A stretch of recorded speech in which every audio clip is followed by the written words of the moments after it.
चलिए हम लोग स्टार्ट करते हैं। हम लोग D.Ed फर्स्ट ईयर और उसका first chapter introduction to disability, और उसमें हम लोग चैप्टर 2 का 2.4 पार्ट है, वाणी और भाषा विकास, स्पीच एंड लैंग्वेज डिसेबिलिटी। भी एक जो हमने बताया था कि किस प्रकार की दिव्यांगता को 5 कैटेगरी में बांटा गया, और पहला जो है फिजिकल डिसेबिलिटी का एक पार्ट है स्पीच एंड लैंग्वेज डिसेबिलिटी, वाणी और भाषा। इसमें क्या है कि लोग सुनते हैं लेकिन उसके बाद नहीं बोल पाते हैं। संबंधी विकार संचार और मौखिक मोटर फंक्शन जैसे संबंधित क्षेत्रों में समस्याओं को संदर्भित करते हैं। क्या है ये? या तो ये देरी और विकार साधारणतः ध्वनि प्रतिस्थापन से लेकर भाषा को समझने या उपयोग करने में असमर्थता का कार्यात्मक भाषण और भोजन के लिए मौखिक मोटर तंत्र का उपयोग करने में असमर्थता तक होता है। बोल नहीं पाता है। हमारा जो लैरिंग्स है, हमारा फिजियोलॉजी है, हमारा वोकल कॉर्ड है, सुन पा रहे हैं लेकिन वो बोल नहीं पा रहा। वाणी और भाषा संबंधी विकारों कुछ कारणों में श्रवण क्षति, तंत्रिका संबंधी विकार, मस्तिष्क की चोट, मानसिक मंदता, नशीली दवाओं का उपयोग, कटे होठ, तालू जैसी शारीरिक क्षति, स्वर का दुरुपयोग या दुरुपयोग में शामिल है। हालांकि इसका कारण अज्ञात है। बहुत लोग जैसे सुनते हैं लेकिन वो उसका पिच अलग होता है, बोल नहीं पाते हैं। तो ये मुख्यतः ऐसी बात नहीं है। इसमें ये जो डिसेबिलिटी है बोलने में असमर्थता, बोल नहीं पाते हैं। जैसे किसी बच्चे में संचार में देरी तब मानी जाती है, बोल संचार मतलब कम्युनिकेशन, बातचीत है ना। यहाँ पर बातचीत, संचार को बातचीत में अगर कर दें तो हमको लगता है कि सही होगा। इसको भी चेंज करने की ज़रूरत है। संचार को बातचीत करने का, इसको चेंज करने की, फाइंड, इसको हम लोग चेंज कर देंगे तो आगे के लिए भी ठीक है। फाइंड आया, फाइंड, रिप्लेस, इसको रिप्लेस कर दिया जाता है। हिंदी है ही बातचीत, बात चित। देखिए हम ये बुक किताब, ये जो हम नोट्स तैयार किए हैं ये बिल्कुल हम अपने से तैयार किया हुआ है। ये खुद देख रहे हैं। मैं खुद इसको अभी मैं अपने चेंज कर लेता हूँ, लिखा हुआ मेरे द्वारा है। तो ये इसको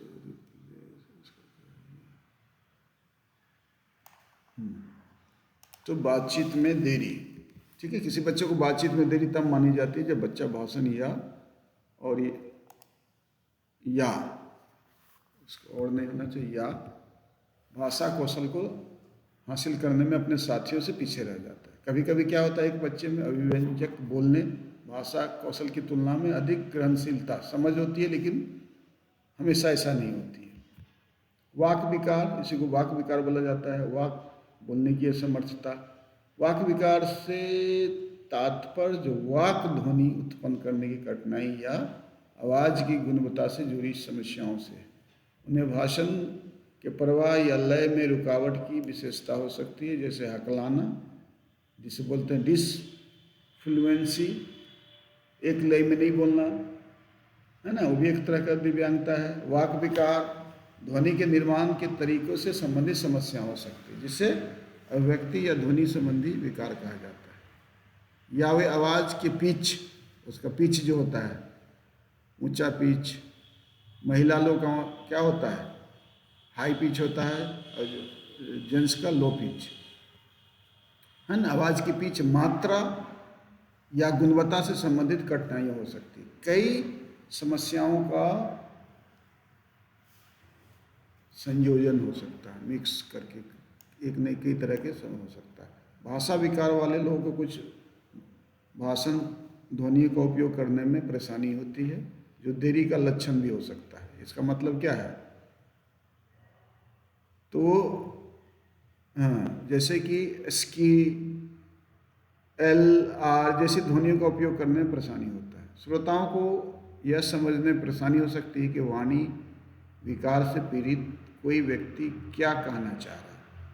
आवाज़ से पीड़ित लोगों की अपनी आवाज़ के तरीके से परेशानी हो सकती है। तो चलिए आइए ये जानने का प्रयास करते हैं कि वाणी और भाषा विकार, वाणी और भाषा विकार स्पीच एंड लैंग्वेज डिसऑर्डर क्या है? बातचीत प्रणाली और मौखिक मोटर कार्यों से जुड़े गंभीर विकासात्मक या अधिगृहित दोष होते हैं, है ना? क्या जहाँ समझने में दिक्कत होगा, ये विकार क्या है? उस समय देखा जाए व्यक्ति क्या होता है, ध्वनि शब्द या वाक्यों को सही रूप से उच्चारण नहीं कर पाता, भाषा को समझने का प्रयोग करने में कठिनाई होता है। आपने देखा होगा कि बहुत लोग बोलने, समझने, पढ़ने, लिखने, संकेत देने, सामाजिक रूप से संवाद करने में, व्यवहार में असमानताएं जो है लाने वाले हो सकते हैं। इसका कारण क्या होता है, इसको जानना भी जरूरी है। क्यों कारण हो सकता है? इसका कारण है हियरिंग लॉस, श्रवण बाधा, तंत्रिका संबंधी क्षति, न्यूरोलॉजिकल डिसऑर्डर, जो हमारा न्यूरॉन्स है उसमें होता है, मस्तिष्क का चोट, कभी कभी जो हमारा जो ब्रेन इंजुरी के कारण भी ऐसा होता है। इंटेलेक्चुअल डिसेबिलिटी वाले बच्चे भी बोलने में समझते हैं लेकिन बोल नहीं पाते। भाषिक वातावरण की कमी होती है बहुत। अब जंगल में जो बच्चे रहते हैं उनको जानकारी नहीं दिया जाता है, तो उसके कारण बोलने का नहीं, ये भी बोलना भी देखकर सीखते हैं, उन्होंने देखा ही नहीं कि कैसे बोला जाता है, कैसे उच्चारण किया जाता है। शारीरिक दोष जैसे कटे होठ और ताल, वाणी के अत्यधिक या अनुचित उपयोग करने से भी, बहुत ज़्यादा रियाज करना, बहुत तरह बोलना, उससे भी वो लॉस हो जाता है, वोकल कॉर्ड में प्रॉब्लम हो जाता है। और आइडियोपैथिक और ओरिजिन कई जो है जिसका जानकारी नहीं है, तो वाणी और भाषा के विकार की विशेषताएं क्या होती है वो भी जानना जरूरी है। अभी आपको बता दिए मोटा मोटी, फिर भी हम उसको आपको रिवाइज कराते हैं।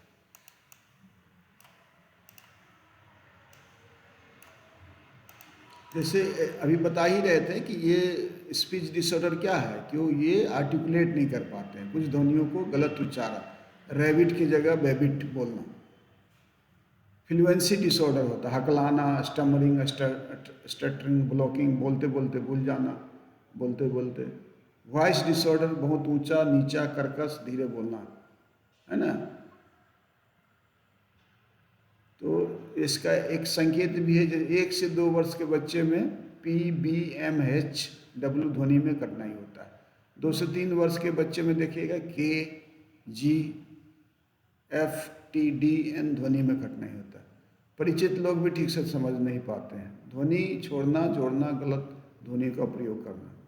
लैंग्वेज डिसऑर्डर, एक तो हमने वाणी डिसऑर्डर बोला, अभी पढ़ा वाणी, अभी जो है लैंग्वेज। लैंग्वेज क्या होता है ना?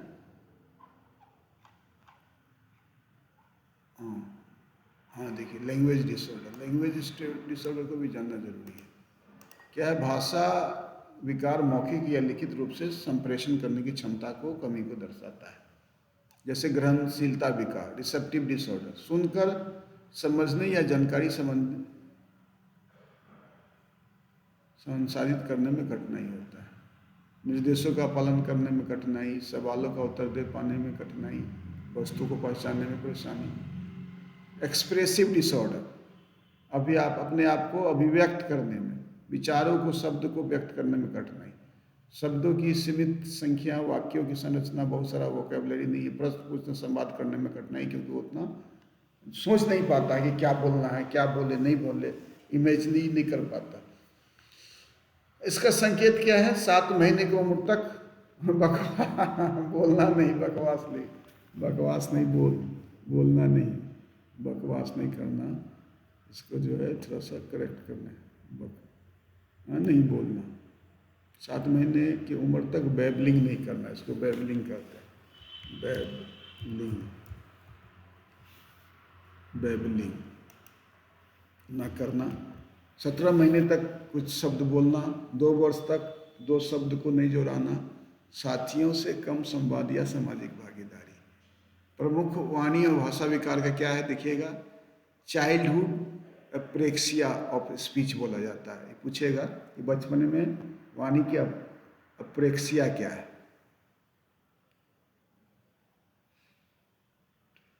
अप्रेक्सिया, मस्तिष्क से भाषण मांसपेशी के निर्देश मिलने पर कठिनाई होती है, जिससे बच्चे ध्वनि बोलने में, वो सुना, बोलना चाह रहा है लेकिन वो बोल नहीं पा रहा, भूल गया क्या बोलना है, तो अप्रेक्सिया बोला जाता है। ऑरोफेशियल मायो फंक्शनिंग डिसऑर्डर, ये होते हैं जिसमें चेहरे और मुंह की मांसपेशी को असमान व्यवहार, जिससे बोलने, खाने, सांस लेने में कठिनाई होती है, एक विकार होता है। स्पीच साउंड डिसऑर्डर, कुछ विशिष्ट ध्वनि को सही से नहीं बोल पाता, जैसे स के स्थान पर था, तो इस तरह का बोलना। हकलाना जानते हैं, स्टटरिंग फ्लुएंसी डिसऑर्डर होता है। शब्दों को, ध्वनियों को दोहराव, लंबी रुकावटें, अनैच्छिक रुकावटें बाधा में बाधा। ग्रहणशीलता, भाषा विकार, रिसेप्टिव लैंग्वेज डिसऑर्डर, कुछ लोग द्वारा बोले हुए शब्दों को समझने में असमर्थता। ऑटिज्म से संबंधित भाषा विकार, ऑटिज्म रिलेटेड सामाजिक संवाद और संबंध, शब्दों का अर्थ समझने में परेशानी। रोबोटिक आवाज़, एक ही तरह का आवाज़, मोनोटोनस आवाज़, है ना, इसको ऑटिस्टिक रिलेटेड स्पीच डिसऑर्डर। इसके बाद रेजोनेंस डिसऑर्डर, नाक, मुंह, गले में रुकावट से आवाज़ की गुणवत्ता प्रभावित होती है। और सेलेक्टिव म्यूटिज्म, गूंगापन, म्यूट माने गूंगा होता है। विशिष्ट सामाजिक परिस्थितियों में बोलने में असमर्थता अक्सर सामाजिक चिंता का कारण होता है। तो इस प्रकार जो है वाणी और भाषा विकार को समय पर पहचान कर सही हस्तक्षेप के माध्यम से नियंत्रित और सुधार किया जा सकता है। इस तरह स्पीच लैंग्वेज पैथोलॉजिस्ट जो होते हैं या भाषण भाषा चिकित्सा के क्षेत्र में प्रशिक्षण प्राप्त विशेषज्ञ होते हैं, जो बच्चों और वयस्कों को संवेदात्मक क्षमताओं की सुधार में मदद करते हैं। प्रारंभिक पहचान और हस्तक्षेप से बच्चे की संज्ञानात्मक, शैक्षणिक और सामाजिक प्रगति को बेहतर किया जा सकता है। यदि कोई बच्चा स्पीच या लैंग्वेज किसी पहलू में कठिनाई अनुभव कर रहा है, तो परिवारों को शीघ्र और पेशेवर सहायता की प्राप्त करनी चाहिए। तो हमने 2.4 को देखा है, अब 2.5 को भी हम लगे लगे बता देंगे, जिससे कि आपका हम अगला चैप्टर कल से शुरू कर सके। 30 सेकेंड तक आप गहरी सांस लीजिए।